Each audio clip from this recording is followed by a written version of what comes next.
Hello! In today's review I'll be looking at the Poly Studio P21. This is a personal all-in-one video conferencing unit.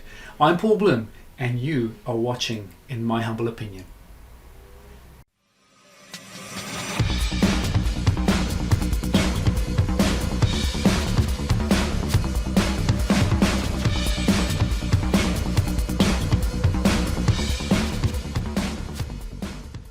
Introducing to you the Poly Studio P21, a personal all-in-one VC device. Now, I have it turned on over here and single cable, just my USB cable. I'm just plugging it in to my laptop over there. I've already configured it as a second monitor, and you go, there it is, ready to connect. And by plugging in that cable, I've connected my camera, my microphone, my speakers, my lighting, everything that comes in this unit.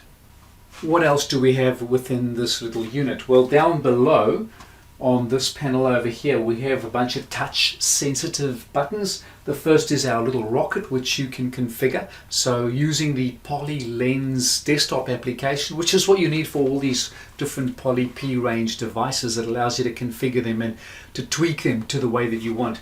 I've got mine set up there as a hold button, so hold or resume. We've got a little Teams button over there, which is accept or reject a call, or disconnect if you want, and then my volume up and down and my mute. Now, just looking at the base of the unit, that's really a wireless charger right there. That little circle over there is a wireless charger, so if you're zipping in between meetings, that sort of stuff, that's where you want to drop your phone and it'll pick up some charge from there. So I've just started my Teams call using the unit for my audio, video and microphone. And one of the things you'll notice is I can tilt the screen there, and would have been nice if I had a touch screen. I kind of intuitively want to be able to touch. One of the things that I would have liked to have seen is the ability to tilt the camera. If there was a little tilt in the top over there that allows me to tilt the camera independently of the display. Now, to date I haven't seen any of these units that have built-in audio, video capabilities with that particular component.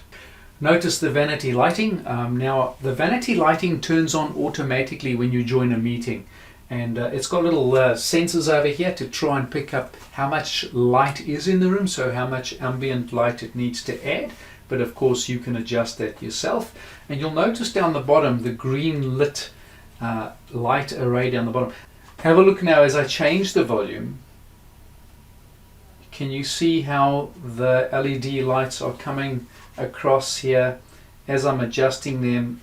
The sensor showing just how much volume I have set. So at the moment I'm down here, and then as I add more lighting to that, you can see it heading up that way. Of course, it also shows me when I'm in mute, which is what we have over there. And then finally, the last little functionality I'd like to show you is when you drop your cell phone on there, you'll actually see the charge starts up, and there's my little indicator to show that my phone is in fact charging. Let's just think about some of the interfaces that have been added. Now around the bottom, just tucked in under there, we have a 3.5mm jack, so if you wanted to bring your own peripheral audio components, you could plug them in there.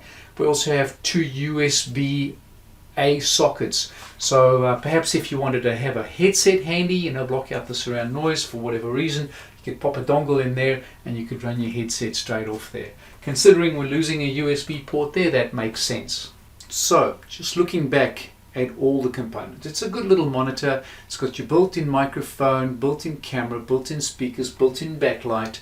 It's got some controls on the screen. It'll tilt quite nicely, thank you. It's got the shutter to close, and it's got this little really cool little charging space here, which I think was a really clever addition. Make this even better, Poly, please. How can you do that? Well, one, the viability of tilting the camera would be awesome, and you'd be first to market to that. And you can have that suggestion for free.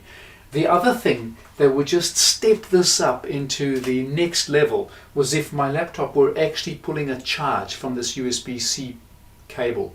That would be awesome. Then it would be really easy for me to pop in, dock, done. And my brain starts to go through how this can become a really cool hot desking unit and all the rest of the things that you could possibly do with it. back to a Teams call, and the primary reason for this Teams call is to give you an experience of the recording quality using the camera and the microphone. And so I'm literally an arm's length, or about 2 feet 60 centimeters away from the screen. So this is kind of normal use case. Any further away, I'll just step back a bit. This isn't really how you would be working on a personal display. You wouldn't be able to, it just doesn't make sense, right? So I'll just step back. You'll see it doesn't track me or anything, because that's not how it's designed. It is so important to make sure that when you're buying hardware, when you're scoping out hardware, to get the right gear for the right use case. This is not a room system. Please don't go there. This is a personal video conferencing system. And as such, this is my review of the Poly Studio P21. I'm Paul Bloom, and you've been watching In My Humble Opinion. Please remember to subscribe.